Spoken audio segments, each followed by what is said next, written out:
Welcome y'all to Robin on the Farm. Today I'm going to show you how to make these fresh milled flour yeast rolls in under an hour. These are delicious and they're so easy to make. They're wholesome, they're made completely with fresh milled flour.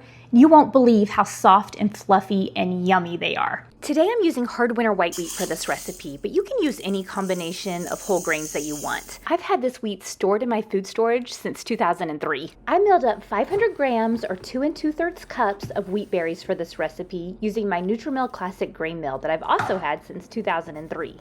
And now I have this beautiful fresh milled flour to use in these 1-hour rolls. I'm going to give you this recipe in grams and in cups and spoons. First, we're going to start with some water. I'm going to use 350 grams of water, which is about 1 1/2 cups. You want your water to be lukewarm, so about 100 to 110 degrees. That's perfect temperature for your yeast. Not too hot to kill it, not too cool to not help activate it. After your water, now it's time to add some honey. We're going to use 56 grams of honey, which is 2 tablespoons plus 2 teaspoons, or just a little bit less than 3 tablespoons. You can also use sugar, brown sugar, maple syrup, monk fruit, coconut sugar. There's lots of options. You can use any sweetener that you want. For my baking, I like to use this store-bought organic honey. It's kind of a cheap honey. And then on top of my bread, I like to use the good local raw honey that costs a little bit more. Now we want some oil. Now you can use any kind of oil that you want. Today I'm using this coconut oil, but I just as often use extra virgin olive oil. So any kind of oil that you want, but you're gonna want 36 grams of oil or 3 tablespoons. Just go ahead and put that right on in there with the water and the honey. Now it's time for the yeast. Today I'm using the Sap Instant yeast, but I also use active dry yeast in this recipe just as often. So you can use either one that you want.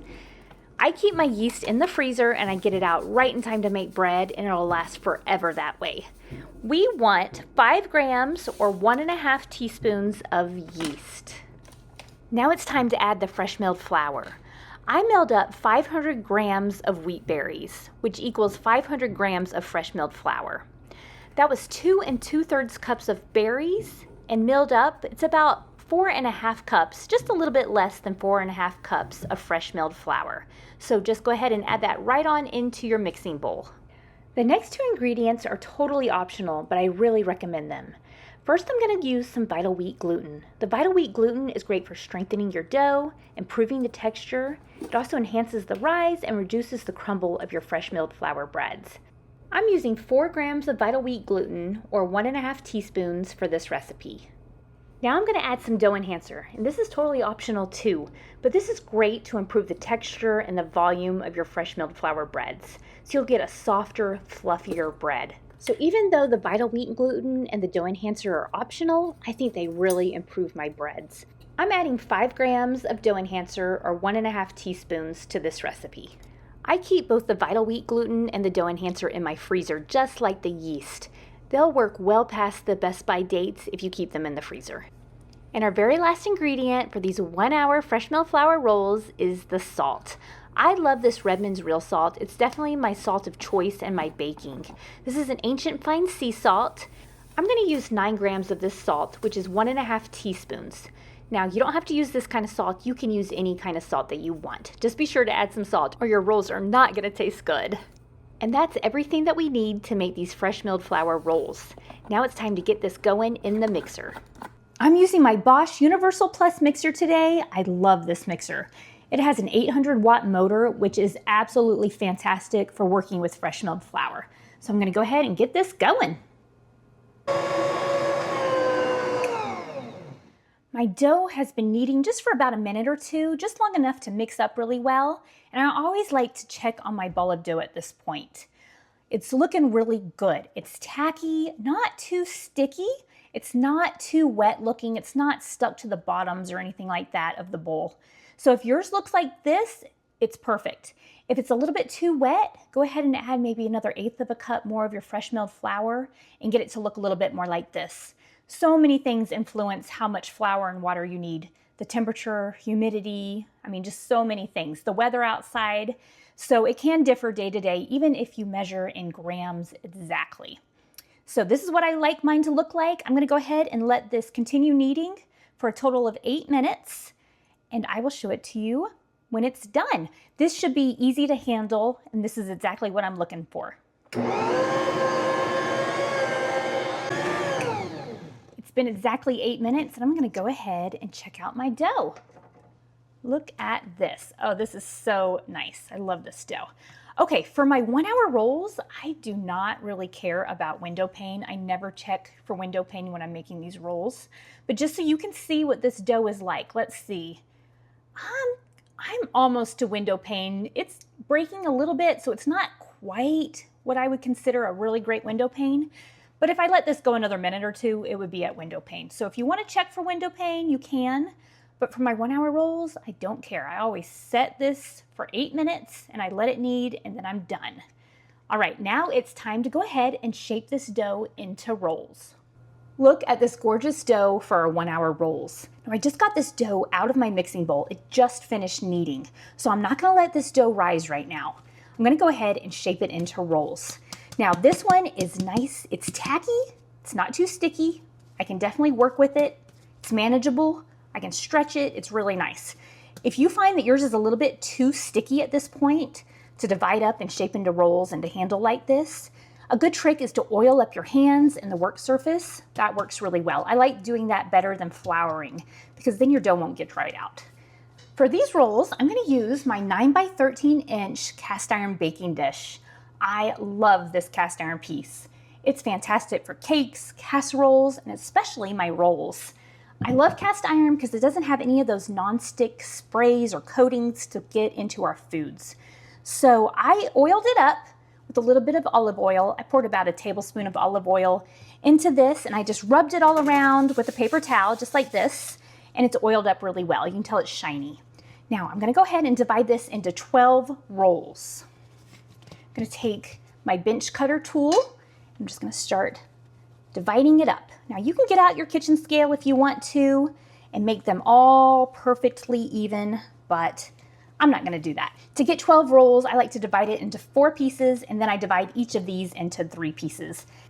If you don't have one of these dough cutting tools or a bench scrape, you can also use a sharp knife, you can use a cookie cutter, but I really like these. These are great. Okay, now that I have this divided into 12 pieces, I'm just gonna take each piece and I'm just gonna kind of fold it under, work it under, and shape it into a nice roll. I like to kind of pinch it together on the bottom. It just gives you a really nice rounded top for each of your rolls. Now I'm just gonna put it right on here, and I'm gonna do 3 by 4. I'm gonna do this 12 times. So here are all 12 of my fresh milled flour 1 hour rolls. I'm gonna go ahead and do a quick rise for these. To do that, I need a warm area. So I'm going to turn on my oven to 350 degrees, turn on my timer for 2 minutes. That is just going to let the oven heat up just a little bit. At the end of 2 minutes, I'm going to turn off the oven. Be sure you remember to turn off your oven, and then I'm going to put these in there to rise. And I'm going to let these rise for exactly 20 minutes. This amount of time will just let my oven get a little bit warm and it'll help my rolls to rise quickly. These rolls have been rising in the warm oven for 20 minutes and I just got them out, and now I'm going to go ahead and get my oven preheated to 350 degrees. Once it's preheated, I'm going to pop these in the oven and let them bake for 20 minutes. I'll show them to you when they're ready. Look how good these rolls look. I melted some butter in my cast iron melting pot, and I like to brush the butter on for softness and a really good buttery taste. It's hard to believe this, but this batch of rolls only took 58 minutes from start to finish.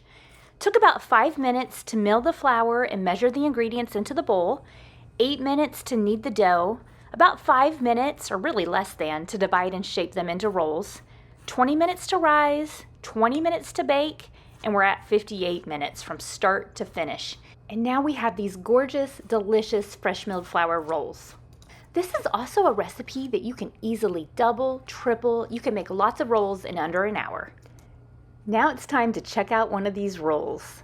I wish that you could smell them, touch them, taste them, but you can definitely see how soft and light and airy and fluffy these are. These are not dense and hard whole wheat rolls. These are as good as you can make them, and they are delicious.